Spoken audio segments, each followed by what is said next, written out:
తెల్లని వెన్నెల కాంతివి నీవు, చల్లని మమతల మనసే నీవు.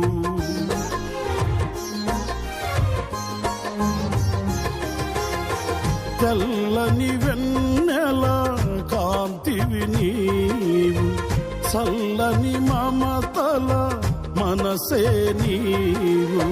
కరుణను చూపి కలుషము బాపి నన్ను ప్రేమించిన ప్రేమవు నీవు. కరుణను చూపి కలుషము బాపి నన్ను ప్రేమించిన ప్రేమవు నీవు. జనులకు దైవం జగతికి దీపం నీవుగాక ఎవరున్నారు. నీవే నీవే ఈ సృష్టిలో కొనియాడబడుచున్న మహారాజువు. నీవే నీవే ఈ సృష్టిలో కొనియాడబడుచున్న మహారాజు. హల్లెలూయా. దేవునికి స్తోత్రాలు కొడుచున్న మీ అందరికీ ప్రభువైన యేసుక్రీస్తు నామములో మీ అందరికీ వందనాలు. పరిశుద్ధ గ్రంథ బైబిల్లో నుండి కొన్ని మాటలు మనం చూద్దాం. పరిశుద్ధ గ్రంథ బైబిల్లో నుండి కొన్ని మాటలు మనం చూద్దాం. అపోస్తుల కార్యం 2వ అధ్యాయము 38వ వాక్యాన్ని దయచేసి మనం చూద్దాం. అపోస్తుల కార్యం 2వ అధ్యాయము 38వ వాక్యం చివరిలో రాయబడినటువంటి మాట ఏంటో దయచేసి మనం చూద్దాం. మీరు పరిశుద్ధాత్మ అను వరము పొందుదురు. Praise the lord.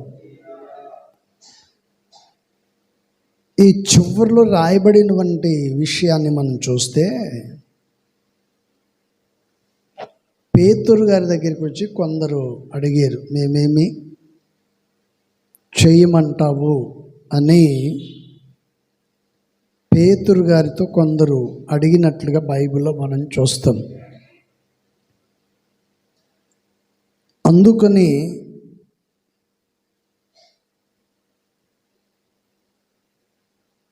ఇక్కడ దైవజనుడైన పేతురు గారు చెప్పినటువంటి మాట ఏంటంటే,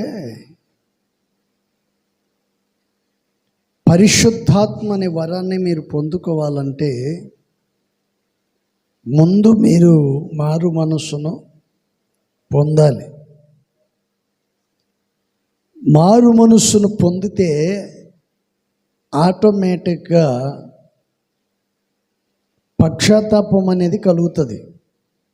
మారు మనసు పొందనోడికి పశ్చాత్తాపం కలగదు, కన్నీళ్ళు రావు. తను చేసిన తప్పును బట్టి పశ్చాత్తాపడలేడు. అందుకని పేతురు గారితో కొందరు అడిగారు, మేమేమి చెయ్యాలి అని అన్నప్పుడు దైవజనుడు పేతురు గారు ఈ మాట చెప్పారు, మీరు మారు మనసు పొంది పాపక్షమాపణ నిమిత్తము ప్రతి వాడు యేసుక్రీస్తు నామములో మీరు బాప్తిస్మం పొందండి.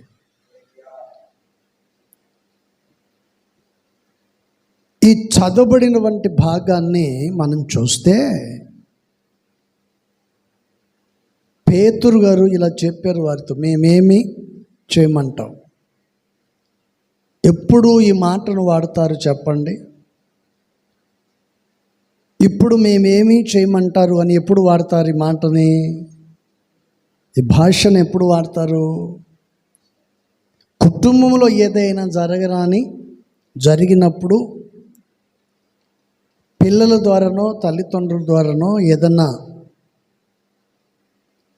ప్రమాదకరమైన పరిస్థితులు కలిగినప్పుడు, లేకపోతే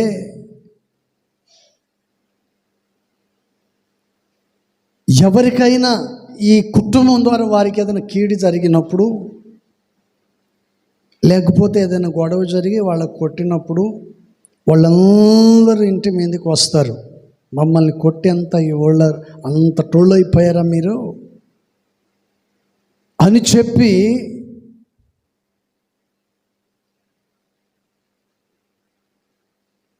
ప్రైజ్ ది లార్డ్. ఆయన ఊరు మొత్తం తిరిగి వచ్చి ఇప్పుడు బైబిల్ ఇస్తున్నాడు అక్కడికి తెచ్చి.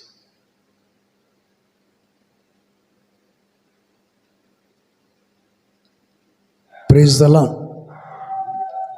ఇలాంటివి జరిగినప్పుడు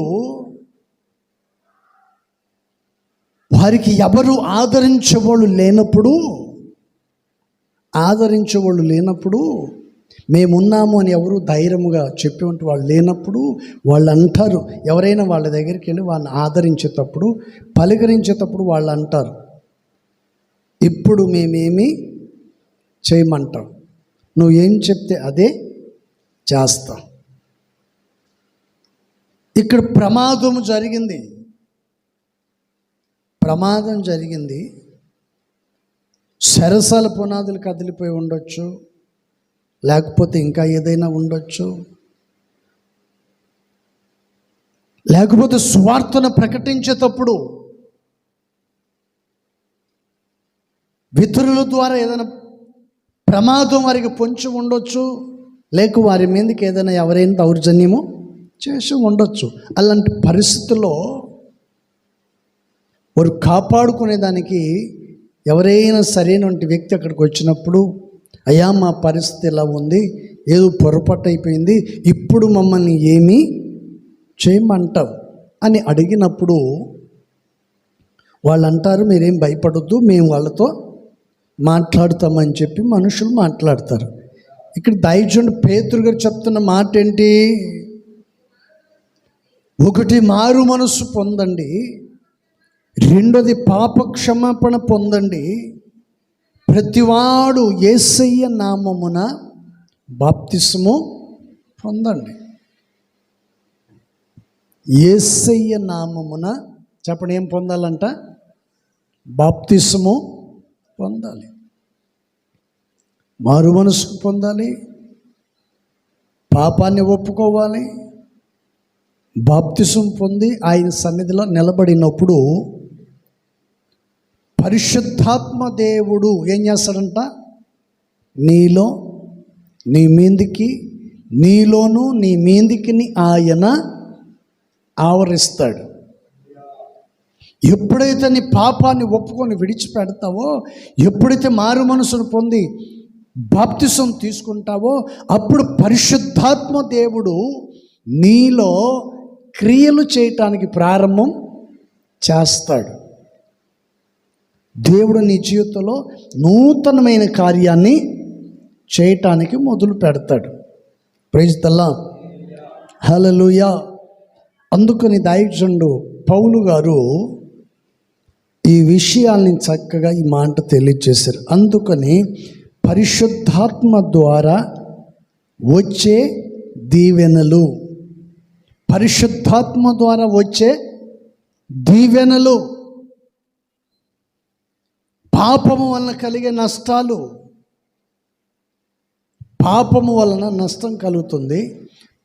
ఒప్పుకొని విడిచిపెట్టిన వెడల నీ జీవితంలో పరిశుద్ధాత్మ దేవుడు దీవెనలను దయచేస్తాడు. అందుకని దైవజనుడు పేతురు గారు ఈ మాట అని చెప్పారు, మీరు పరిశుద్ధాత్మ అనే వరము పొందుదురు. Praise the Lord. ఎప్పుడు పొందుతాం మనం?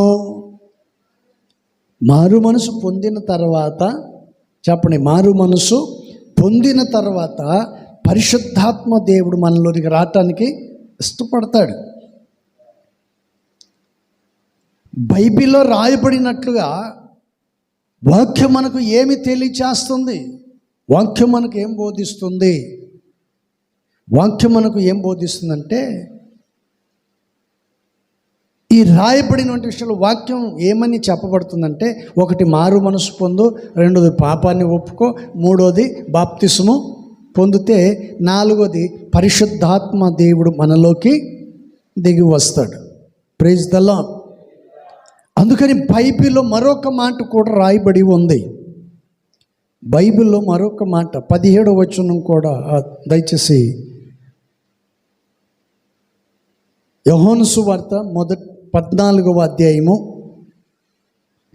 బైబిల్ ఉన్న వాళ్ళు చూడండి, యోహాను సువార్త 14వ అధ్యాయము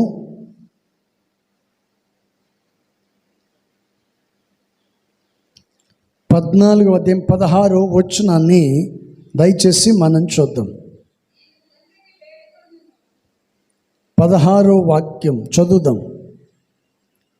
ఇక్కడ ప్రభువైన యేసుక్రీస్తు వారు చెప్తున్న మాట ఏంటంటే, నేను తండ్రిని వేడుకొందును, మీ యొద్ద ఎల్లప్పుడూ నుండుటకై ఆయన వేరొక ఆదరణకర్తను అనగా సత్యస్వరూపి ఆత్మ మీకు అనుగ్రహించును. Praise the Lord. హల్లెలూయా. ఒకటి మారు మనసు పొందుట వలన, రెండోది పాపమును ఒప్పుకొని విడిచిపెట్టుట వలన, మూడోది బాప్తిసం పొందుట వలన ఏం కలుగుతుందంట చెప్పండి. ఏం అనుగ్రహిస్తానన్నాడు? ఇక్కడ చక్కగా చెప్పబడిన మాట ఏంటంటే, సత్యస్వరూపియగు ఆత్మ మీకు అనుగ్రహిస్తాను. పోనీ 1 లక్ష రూపాయలు లోన్ ఇస్తానన్నాడా? పోనీ మీ అప్పులు తీరుస్తానని చెప్పాడా దేవుడు? వెండి బంగారు నగలు ఇస్తానని చెప్పాడా? దేవుడు అంటున్న మాట ఏంటంటే, వీటి గురించి చెప్పట్లేదు. ఆయన చెప్తున్న మాట ఏంటి?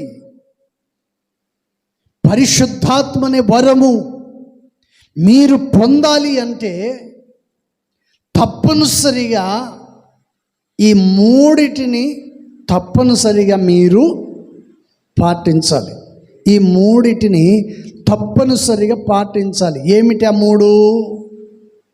ఒకటి, మారు మనసు కలిగిన వాడిగానే ఉండాలి, నటించే వారికి ఉండకూడదు. మారు మనస్సును పొందిన వాడికి ఉండాలి. రెండోది, నీ పాపమును ఒప్పుకునే వాడికి ఉండాలి. మూడోది, బాప్తిసం పొంది ఉండాలి. Praise the Lord. హల్లెలూయా. దేవుని పిల్లలకు ఈ మూడు అర్హతలు ఉండాలి. చదువుకునే వంటి వ్యక్తికి ఒక జాబుకు వెళ్ళాలి అంటే జాబుకు సంబంధించినటువంటి అర్హతలు, దానికి తగిన చదువు ఉండాలి. కొంతమంది చూడండి, చదవటానికి పెద్ద పెద్ద చదువులు చదివారు, జ్ఞానం ఉండదు. ఏంటంటే పెద్ద పెద్ద చదువులు చదువుకుంటారు, తెలివి ఉండదు, ఎలా బ్రతకాలో కూడా తెలీదు. వారు ఏం చేస్తారు? ఇతరుడికి నచ్చదు. ఇటు చదవటానికి మంచి చదువు చదువుతాడు, చదువుకునే దానికి మంచి మంచి చదువులే చదువుతారు, కానీ వారికి వివేచన జ్ఞానం ఉండదు, తెలివి అనేది ఉండదు, జ్ఞానం అనేది ఉండదు. వాళ్ళు ఏం చేస్తారో కూడా వారికి తెలియదు. Praise the lord. లోక సంబంధమైన స్వభావం ముందు చదువులు, డిగ్రీలు ఏది కూడా పనికిరావు. వాడి స్వభావాన్ని బట్టి వాళ్ళు వెళ్ళిపోతూ ఉంటారు, వాళ్ళ ప్రవర్తనను బట్టి వాళ్ళు వెళ్ళిపోతుంటారు. ఒరే, నేను ఇంత చదువుకున్నాను, నాకు కొంచెం వాల్యూ ఉంది, నలుగురిలో విలువ ఉంది, పేరు ఉంది, ప్రతిష్టత ఉంది కదా, దీన్ని కాపాడుకోవాలి కదా అనే ఆలోచన ఉండదు. వాడు చదివిన చదువు, డిగ్రీ, హోదా, పదవి మొత్తాన్ని పక్కన పడేసి నేను చేసేదే కరెక్ట్ అన్నట్టుగా నడిచేవాళ్ళు, కరెక్ట్గా అన్నట్టుగానే వెళ్ళిపోతుంటారు. నేను చేసేదే కరెక్ట్ అంటారు. దేవుని వాక్యం అంటుంది, యేసయ్య చెప్తున్న మాట ఏంటి? సత్యస్వరూపియగు ఆత్మ మీకు అనుగ్రహిస్తాను. ఎవరికి చెప్పండి? ఎవరికి? చదువుకు తగిన వంటి స్థితిని బట్టి, ఆ ఉద్యోగానికి తగిన వంటి క్వాలిఫికేషన్ నీలో ఉంటే ఆ ఉద్యోగం నీకు ఇవ్వబడుతుంది. ఆ అర్హత నీలో లేకపోతే ఉద్యోగం నీకు వస్తుందా? చెప్పండి, వస్తుందా? చెప్పాలి, కొంచెం వస్తుందా? ఇప్పుడు కొంతమంది 40 సంవత్సరాల వయసు వచ్చినప్పుడు అంటుంటారు, చిన్నప్పుడు చదువుకోమంటే నా కొవ్వు బట్టి నేను చదువుకోలేదు, అందరేమో చదువుకుంటున్నారు, అందరేమో చర్చిలో బొక్కులు పట్టుకొని పాటలు పాడుతున్నారు. ఇప్పుడు నేను పాడాలంటే కళ్ళు ఉండి కూడా నేను, చెప్పండి, కళ్ళు ఉండి కూడా గుడ్డివాణ్ణి. చదవాలని ఆశ ఉంది కానీ ప్రయోజనము. అందుకనే దేవుని వాక్యం అంటుంది, సమయమును పోనీయవక సద్వినియోగము చేసుకోవాలి. అందుకని ప్రభువైన యేసుక్రీస్తు వారే ఈ మాట చెప్పాడు, సత్యస్వరూపి ఆత్మ మీకు అనుగ్రహిస్తాను. నీ చదువును తగిన ఉద్యోగమే నీకు ఇస్తాం, కానీ నువ్వు పెద్ద పెద్ద ఉద్యోగాలు అడిగితే నేను ఎక్కడి నుంచి తెచ్చిస్తాను? ఆ ఉద్యోగం చేసే క్వాలిఫికేషన్ నీ దగ్గర ఉందా? ఆ స్థితి నీకుందా? ఆ హోదా నీకుందా? ఆ చదువు నీకుందా అని అడుగుతారు. Praise the lord. అయ్యా నేను 10th చదువుకున్నాను, ఐఏఎస్ పోస్ట్ నాకు ఇవ్వండి అంటే ఆడేమంటాడు చెప్పండి, నవ్వి నీ గేట్ వాచ్మెన్ ఇస్తాను లేపో అంటాడు. టోపీ పెట్టుకున్నాడు కూర్చో అంటాడు. కానీ ప్రభువైన యేసుక్రీస్తు వారు అంటున్న మాట ఏంటంటే, సత్యస్వరూపియగు ఆత్మ నేను మీకు ఇస్తాను. దేవుని ఆత్మ నీలో నివసించాలంటే, పరిశుద్ధాత్మను పొందాలి అంటే, ఆయనకి ఇష్టకరమైన వ్యక్తిగా జీవించాలంటే ఈ మూడిటిని నీవు, చెప్పండి, ఈ మూడిటిని సెర్చ్ చేసుకోవాలి. ఈ మూడిటిని నువ్వు ఫాలో అవ్వాలి. ఏంటి ఆ మూడు? ముక్కు, నోరు, కళ్ళు కాదు. ఏంటంటే చెప్పండి, మూడంటే నోరు, ముక్కు, కళ్ళు కావు. ఏంటిది? మారు మనసు, పాపాన్ని ఒప్పుకోవటం, మూడోది బాప్తిస్వం అనేది పొందాలి. ఈ మూడు నీలో ఉంటే, ఈ మూడు లక్షణాలు నువ్వు కలిగి ఉంటే, దేవుని దృష్టిలో ఈ మూడిటి పట్ల నువ్వు పాస్ అయితేనే పరిశుద్ధాత్మ నీకు అనుగ్రహించబడుతుంది. హల్లెలూయా. ఈ మూడు నీలో లేకపోతే పరిశుద్ధాత్మ దేవుడు నీలో నివసించలేడు. ఇప్పుడు అందరూ పరిశుద్ధాత్మలో ఆనందిస్తూ ఉంటారు. కొంతమంది వాళ్ళ మధ్యలో ఉండి చూస్తుంటారు, ఎందుకు వీళ్ళు ఇటు చేస్తున్నారు, వీళ్ళకి ఏమన్నా పిచ్చి పట్టిందా, ఎందుకు ఇట్లా చేస్తున్నారు, నేను చూడు ఎట్టున్నానో శుభ్రంగా చప్పుడు కొట్టుకుంటూ ప్రశాంతంగా ఉన్నాను కదా అని వీళ్ళు అనుకుంటారు. వాళ్ళు ఎవరితో మాట్లాడుతున్నట్టు? పరిశుద్ధాత్మలో నింపబడి దేవునితో వారు ముఖాముఖిగా మాట్లాడుకుంటూ ఉంటే, వీడేమో సాతానుతో మాట్లాడుతుంటాడు. Praise the Lord. హల్లెలూయా. ఈ మూడు లక్షణాలు నీలో లేకపోవటం వలన పరిశుద్ధాత్మ దేవుడు నీలో నివసించలేకపోతున్నాడు. ఆయన నిన్ను ఆవరించలేకపోతున్నాడు. నీలో జీవించటానికి ఆయన, నీలో నివసించటానికి ఆయన ఇష్టపడట్లేదు. Praise the Lord. హల్లెలూయా. ఇప్పుడు అందరికీ భోజనాలు పెడుతుంటాం, నీకు కావాలనే కడగని ప్లేట్ తీసుకొచ్చి ఇచ్చి నువ్వు చూస్తూ ఉండగానే అందులో అన్నం పెడితే ఏం చేస్తావు? చెప్పండి, ఏం చేస్తారు? ఆగురాగాన్ని వెంటనే దాంట్లో నీళ్లు పోసి, చెప్పండి, నీళ్లు పోసి కడిగి ఆ తర్వాత అది కూర్చొని వేయమంటాం. ప్లేట్ని కడగటం చూసావు కానీ నీ హృదయాన్ని కడుక్కోవటం చూసావు ఎప్పుడన్నా? నీ బ్రతుకును కడుక్కోవాలి, నీ హృదయాన్ని కడుక్కోవాలి. పరిశుద్ధాత్మ దేవుడు నీలో నివసించున్నట్లుగా దేవుని సన్నిధిలో నువ్వు మెలకు కలిగి ప్రార్థన పరుడై ఉండాలి. అందుకని పరిశుద్ధాత్మ దేవుడు ఈ విషయాన్ని చక్కగా తెలియచేశాడు. ఏమని? నేను తండ్రిని వేడుకుందును, నీ యొద్ద ఎల్లప్పుడూ నుండుటకై వేరొక ఆదరణకర్త అనగా సత్యస్వరూపియగు ఆత్మను మీకు అనుగ్రహిస్తాను. హృదయాన్ని కడుక్కోవాలి. ఏంటండి? ముందు నీ హృదయానికి పట్టిన మురికిని కడుక్కోవాలి, హృదయానికి పట్టినటువంటి కలుషమును కడుక్కోవాలి, హృదయానికి పట్టినటువంటి అపవిత్రతను కడుక్కోవాలి. అందుకే యేసయ్య సిలువ మీద తన ప్రాణాన్ని పెట్టాడు. సిలువలో తన రక్తాన్ని కార్చింది నీ హృదయాన్ని కడుక్కునే దాని కొరకే, పాపాన్ని విడిచిపెట్టేదాని కొరకు, మారు మనసు పొందేదాని కొరకే యేసయ్య మన కొరకు సిలువలో ఆయన మరణించాడు. ప్రైజ్ ద లార్డ్, హల్లెలూయా. అందుకని పరిశుద్ధ గ్రంథ లేఖనములో ఈ వాక్య భాగం చక్కగా చెప్పబడింది. 17వ వచనంలో ఒక మాట ఉంది. అక్కడ ఏమంటాడు తెలుసా? లోకము ఆయనను చూడదు, ఆయనను వెరుగదు గనుక ఆయనను పొందనేరదు. మీరు ఆయనను వెరుగుదురు, ఆయన మీతో కూడా నివసించును, మీలో ఉండును. చప్పట్టు కొట్టి ప్రభును మహింపరుద్దాం. Praise the Lord, hallelujah. ఈ 17వ వచనములో చదవబడిన వంటి విషయాన్ని చూస్తే లోకమును గూర్చిన వంటి విషయాన్ని కూడా యేసయ్య చెప్తున్నాడు. పరిశుద్ధాత్మ ఎవరికి అనుగ్రహించబడుతుందంట? లోకస్తులక, లోకానుసారంగా ఉండేవాళ్ళకే? పరిశుద్ధాత్మ దేవుడు ఎవరికి అనుగ్రహించబడుతుంది?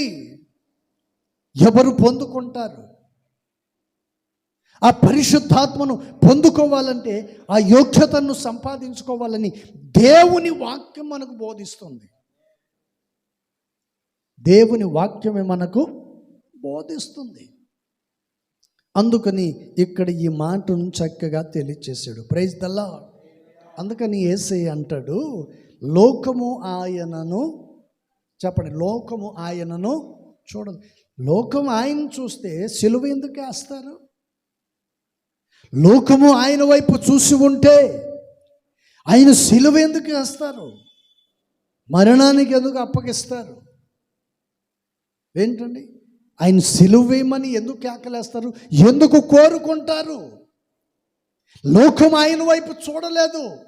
ఎవరి వైపు చూశారు? మనుషుల వైపు చూశారు. మనుషుల వైపు చూశారు. మనుషులు పలకమన్నట్టుగా పలికారు. మనుషుల వైపు చూసి, వారిచ్చే సొమ్మును చూసి ఆయన సిలువ వేయమని కేకలేశారు. Praise the lord. మనుషులు చూపే ప్రేమను బట్టి యేసు ప్రభును సిలువ వేయమని కేకలేశారు. అలాంటి వాళ్ళు సంఘాల్లో లేరా? ఆడు చెప్పమన్నాడని వీడు నా దగ్గరికి వచ్చి చెప్తాడు. ఆమె చెప్పిందని ఏమొచ్చి నా దగ్గర చెప్తుంది. ఏమని? ఆ చెప్పేది ఏందో వాడు వచ్చి చెప్పొచ్చుగా. మధ్యలో వీడి ఎందుకు తన్నులు తినటానికి? అవసరమా నీకు? Praise the lord. సేవకుల దగ్గర ఎలా ఉండాలి కూడా కొందరికి తెలియదు. Praise the lord. అందుకని కొంతమందిని ఏం చేస్తామంటే, పోగొట్టుకోకూడదని చెప్పి లాక్కొస్తాం పోనీలేని. వాడు దానికి ఏం చేస్తాడంటే చులకనగా తీసుకొని, మనం ఏం చెప్పినా పాస్టర్ గారు వింటారులే అన్నట్టుగా ఫీల్ అయిపోయి చివరికి వాడు తోకున్న కూతురు వాడే పడతాడు. లాస్ట్కి చివరికి పడరాని చోట పోయి పడతాడు. Praise the lord. ఈ 17వ వచనంలో యేసయ్య ఈ మాటను చెప్పాడు. లోకము ఆయనను చూడదు, ఆయనను ఎరుగదు గనుక ఆయనను పొందనేరదు. అంటే అర్థం ఏంటి చెప్పండి? నువ్వంటే నాకు ఇష్టము లేదు, నువ్వంటే నాకు ఇష్టం లేదన్నట్టుగా మాట్లాడేస్తారు. Praise the lord. అందుకని తర్వాత రాయబడినటువంటి విషయాన్ని చూస్తే, మీరు ఆయనను ఎరుగుదురు. ఎవరు చెప్పండి? యేసయ్య అంటున్నాడు, దేవుని ఆత్మ, పరిశుద్ధాత్మ దేవుని సన్నిధిలో చెప్పబడినటువంటి మాట ఏంటంటే, మీరు ఆయనను వెరుగుదురు, ఆయన మీతో కూడా నివసించును, మీలోనే ఉండురు. మీతో నివసించుతాడంట. ఆయన మీలో నివసించాలని కోరుకుంటాడు. ఎప్పుడు నివసిస్తాడు దేవుడు? దేవుడు మనలో నివసించాలి అంటే ఏ స్థితిలో మనం ఉండాలి? ఆ యోగ్యతను మనము ఉండాలి, ఆ యోగ్యత కలిగి ఉండాలి, ఆ అర్హతను కలిగి ఉండాలి. Praise the lord. ఒకసారి నేను మీకు చెప్పాను ఏంటండి, చాలాసార్లు చెప్పాను, ఒకసారి రెండుసార్లు కాదు. ఎక్కడైనా కోటాలు పెట్టేతాడు, పాస్టర్లతో కూర్చొని తినాలా, వాళ్ళకి స్పెషల్ భోజనాలు పెడతారు, వాళ్ళకి చికెన్ పెడతారు, మటన్ పెడతారు, అన్నీ పెడతారు, వాళ్ళతో కూర్చొని తినాలని ఒక ఆయనకి ఆశ. పాపం అతని తపన నేను చూసి వచ్చి కూర్చోమన్నాను. మాతో పాటు కూర్చున్నాడు, కాళ్ళ మీద కాలు వేసుకొని ఇటు ఊపుకుంటూ కూర్చున్నాడు. ఆ ఇంట్లో వాళ్ళు ఆకుకూర పప్పు, ఏంటండి పచ్చిమిరపకాయల పచ్చడి,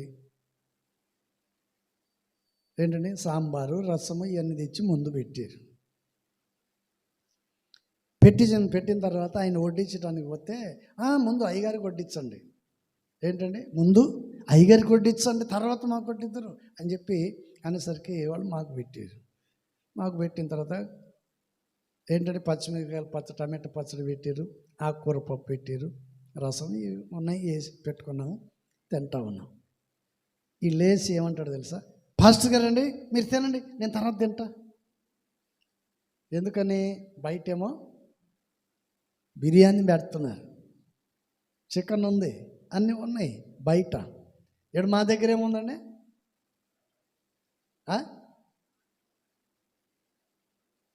యేసు ప్రభు అని ఇక్కడ నుంచి ఉన్న విషయాన్ని మనం చూస్తే, లోకము ఆయనను వెరుగదు. పాస్టర్ గారు ఏం తింటారనేది వీడికి తెలియక, చెప్పండి, పాపం వీళ్ళకి అన్ని పెట్టేస్తున్నారేమో, మనం కూడా కూర్చుంటే శుభ్రంగా తినొచ్చు అనుకున్నాడు వీడు, వీడికి తెలియదు ఆ సంగతి. అదే అంటున్నాడు, యేసయ్యను లోకము వెరుగదు, నువ్వేమో పాస్టర్ గారి గురించి నీకు తెలియదు. తెలియక నువ్వేం చేసావు, లాస్ట్కి దాన్ని చూసి తినకుండా లేచి వెళ్ళిపోయి వాళ్ళతో కూర్చొని అక్కడికంటే ఇక్కడే బెస్ట్ అంటాడంట పక్కన కూర్చున్నవాడికి. ప్రైజ్ ద లార్డ్, హల్లెలూయా. వెరిగిన వాడు పొందే వంటి అర్హతలు, ప్రైజ్ ద లార్డ్. ఈ 3 అర్హతలు ఉంటే పరిశుద్ధాత్మ దేవుడు మనలో, చెప్పండి, మనలో నివసిస్తాడు. పరిశుద్ధాత్మ దేవుడు మనలో నివసిస్తాడు, మనలో ఉండటానికి ఇష్టపడతాడు, మనతో జీవించటానికి ఆయన ఇష్టపడతాడు. అందుకని ఈ చివరిలో రాయబడిన మాట ఏంటంటే, ఆయన మీతో కూడా నివసించును, మీలో ఉండును. ఆయన మనలో నివసించాలంటే, మనలో ఉండాలి అంటే, మనము తప్పనిసరిగా మొదటిదేంటి, మారు మనసు, రెండోది పాపక్షమాపణ, మూడోది ఏంటి, బాప్తిస్మం. ఈ 3ని నీవు పొంది కాపాడుకుంటే, ఒకటి మొదట నేను చెప్పాను, పరిశుద్ధాత్మనే వరమును మీరు పొందుకుంటారు, పరిశుద్ధాత్మని వరమును పొందుకుంటారు. రెండో విషయాన్ని చూస్తే ఇక్కడ చదివాం మనం, ఏంటంటే 16వ వచనములో చదివాం, సత్యస్వరూపియగు ఆత్మ మీకు అనుగ్రహిస్తారు. Praise the Lord. ఇప్పుడు కొంతమంది అంటుంటారు, అది నాకే దక్కాలి. పరుగు పందెంలో ఉన్నవంటి వాళ్ళు బంగారు పథకం కావచ్చు, సిల్వర్ పథకం కావచ్చు, వెండిది కావచ్చు, ఇవన్నీ వాళ్ళకు చూపిస్తారు. ఇదిగో ఎవరు గెలిస్తే వాళ్ళకు ఇవన్నీ ఉంటాయి. ఫస్ట్ బహుమతి బంగారం, రెండోది వెండి, మూడోది సిల్వర్. అప్పుడు దేన్ని సాధించాలని పరిగెత్తుతారు వీళ్ళు, చెప్పాలి. మరి మీరేం సాధిద్దామని వచ్చారు ఈ రాత్రి, హాజరించుకునే దానికి వచ్చారా? మనం ఆలోచించాలి, మీరు ఆలోచించాలని చెప్తున్నాను. దేని కొరకు వచ్చినట్లు, బైబిల్లో ఒక మాట రాస్తుంది, యజమానుడు అన్నాడంట, ఊళ్ళోకి వెళ్ళి పని వాళ్ళని తీసుకొని రా, పొలంలో పని చేసేవాళ్ళు కావాలి అని చెప్పి అన్నారు. వెళ్ళారు, కొంతమంది పొద్దున వచ్చారు, కొంతమంది మధ్యాహ్నం వచ్చారు, కొంతమంది సాయంత్రం వచ్చారు. సాయంత్రం వచ్చినోడికి అదే కూలి, మధ్యాహ్నం వచ్చినోడికి అదే కూలి, ఉదయం వచ్చినోడికి అదే కూలి. ఉదయం వచ్చినోడికి ఆ కూలి ఇచ్చారు, మధ్యాహ్నం వచ్చినోడికి అదే కూలి ఇచ్చారు, సాయంత్రం వచ్చినోడికి ఒకటే కూలి. ఈ 3 విధాలైనటువంటి బ్యాచ్కి ఒకటే కూలి ఇచ్చారు. ఈ మధ్యాహ్నం వచ్చిన వాళ్ళకి అదే కూలి ఇస్తుంటే పొద్దున వచ్చిన వాడికి ఏమనిపించింది? మేము పొద్దున వచ్చాం కదా, వాళ్ళు మధ్యాహ్నం వచ్చారు, వాళ్ళకి అదే కూలి ఎట్టిస్తావు నువ్వు? వాళ్ళు అడిగారు. ఈ మధ్యాహ్నం వచ్చినవాడు సాయంత్రం వచ్చిన వాళ్ళకు గురించి మాట్లాడితే ఏమైంది తెలుసా? యజమానుడు అంటాడు, వాళ్లకు ఇవ్వటం నాకు ఇష్టమైనప్పుడు నీకెందుకు అన్నాడు. అవునా కదా? మీరు బాగా గమనించండి ఈ మాటని. యజమానుడు అంటున్న మాట, పొలం యజమానుడు అంటున్న మాట ఏంటి? ఈ అడిగినటువంటి వాళ్ళతో అంటున్నాడు, నాకు ఇష్టమైంది వాళ్ళకి ఇవ్వాలని. ఏంటండి? నాకు ఇవ్వాలని ఇష్టమైంది, నేను వాళ్ళకి ఇచ్చాను, నీకెందుకు అంటాడు. అది నా సొమ్ము, నేను వారికి ఇచ్చాను. దీన్ని మీరు ఒకటి గమనించండి. యేసు ప్రభు వారు మీతో ఏమైనా అన్నాడా? 12 గంటలకు పోండి, 8 గంటలకు పోండి, మీరు ఎప్పుడు పోయినా పర్వాలేదు, మీ జీతం నేను మీకు ఇస్తానని ఏమైనా అన్నాడా? మరి ఎందుకని అంత లేటు చెప్పండి. ఆలోచించాలి. అది ఉపమాన రీతిగా చెప్పాడు. ఇప్పుడు చెప్పేది అంటే వాక్యానుసారంగా ఉండమని చెప్తున్నాం. అది ఉపమాన రీతిగా చెప్పాడు. యేసయ్య అందరిని ప్రేమిస్తాడు, ఎవరిని కూడా దేశించడు. నీ హృదయ అంతరంగంలో ఉన్న ప్రేమను బట్టి ఆయన నీకు జీతము ఇస్తాడు. అది అప్పుడు సరిపోయింది, ఇది ఇప్పుడు సరిపోదు మనకి. నేను ఎంత భక్తి పన్ను అని ఒక్కసారి నీవు ఆలోచించుకో. నేను ఎంత ప్రార్థన పరుణ్ణి అని ఒక్కసారి నీవే ఆలోచించుకో. నా స్థితి ఏంటి, నా బ్రతుకేంటి, నా కుటుంబ వ్యవస్థ ఏంటి, ఈరోజు నా పరిస్థితి ఏంటి అని ఒక్కసారి ఆలోచన చేయి. ఎలా ఉంటుంది? ప్రైజ్ ద లార్డ్, హల్లెలూయా.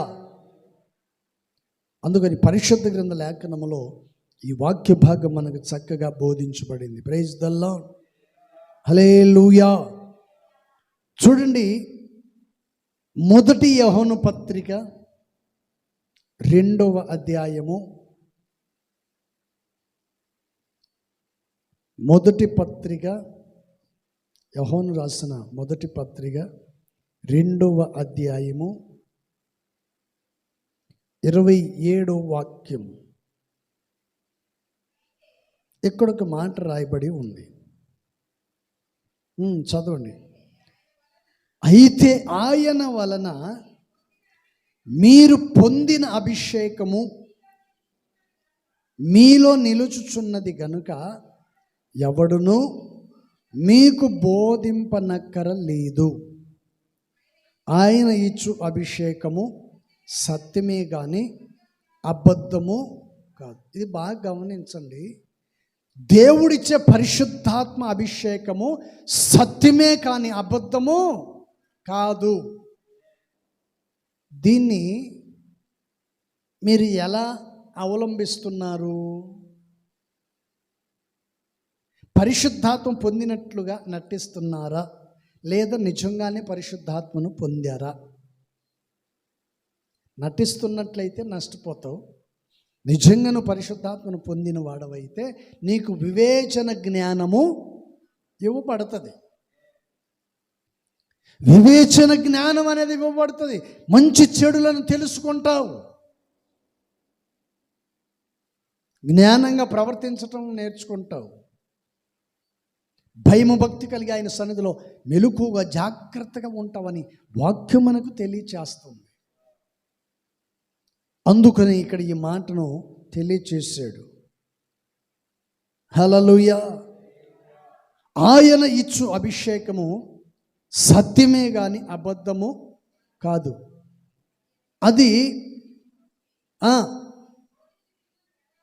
అది అన్నిటినీ గూర్చి మీకు బోధించుచున్న ప్రకారముగాను, ఆయన మీకు బోధించిన ప్రకారముగాను ఆయనలో మీరు నిలుచుచున్నారు. ప్రైజ్ దల్లా, హల్లెలూయా. దేవుని సన్నిధిలో మనం నిలిచి ఉండాలంటే, దేవుడిచ్చే అభిషేకాన్ని మనం పొందుకోవాలంటే ఈ 3 తప్పనిసరిగా ఉండాలి. ఏంట 3? మారు మనసు, చెప్పండి, పాప క్షమాపణ, బాప్తిసం. ఈ 3 ఉండాలి. ఈ 3 నీకుంటే తప్పనిసరిగా ఆయన వలన మీకు, చెప్పండి, ఆయన వలన మీరు పరిశుద్ధాత్మని అభిషేకమును అభిషేకించబడతారు. పరిశుద్ధాత్మ ద్వారా మీరు అభిషేకించబడటము. ఆ అభిషేకాన్ని ఎవరు ఆపలేరు, ఎవరి తరమో కాదు. పరిశుద్ధాత్మను ఎవరు కంట్రోల్ చేయలేరు. అంతగా పరిశుద్ధాత్మ దేవుడు నీలో నివసించాలి అని కోరుకుంటాడు. ప్రైజ్ దల్లా, హల్లెలూయా. అందుకని చెప్పబడిన ప్రతి మాటలు, చదవబడిన ప్రతి విషయాలను కూడా మనం జాగ్రత్త కలిగి మెలకుగా దేవుని సన్నిధిలో మనం జీవించినట్లయితే, ఈ 3 విషయాల పట్ల నువ్వు జాగ్రత్త కలిగి ఆయన సన్నిధిలో నువ్వు ఉన్నట్లయితే తప్పనిసరిగా పరిశుద్ధాత్మ దేవుడు మీ జీవితంలో ఆయన కార్యములు చేస్తాడు. ప్రైజ్ ద లార్డ్, హల్లెలూయా. అందుకని మొదట మనం చదివాం అపోస్తుల కార్యములు, మనము చదివాం. ఏమని చెప్పండి, ఏమని చదివాం? పరిశుద్ధాత్మ ద్వారా వచ్చే దీవెనలు వేరు.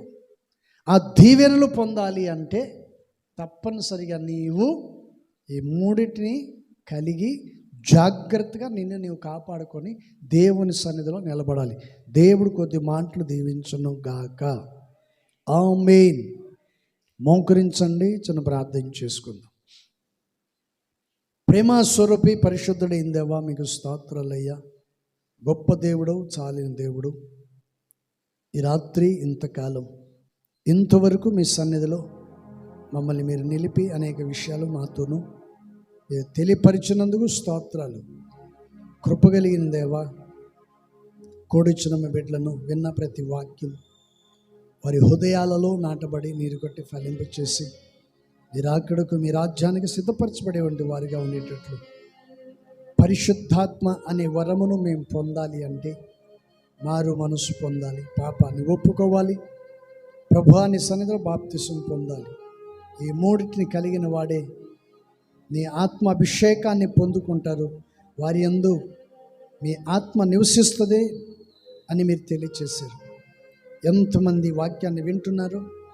విన్న ప్రతి ఒక్కరి హృదయాలు తెరవబడాలి, వారి జీవితంలో మేలు కలగాలి, వారి కుటుంబాలు దీవెనకరంగా ఉండాలి.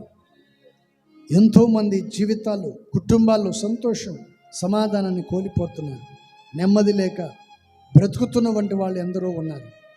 వారందరినీ మీరు జ్ఞాపకం చేసుకోండి.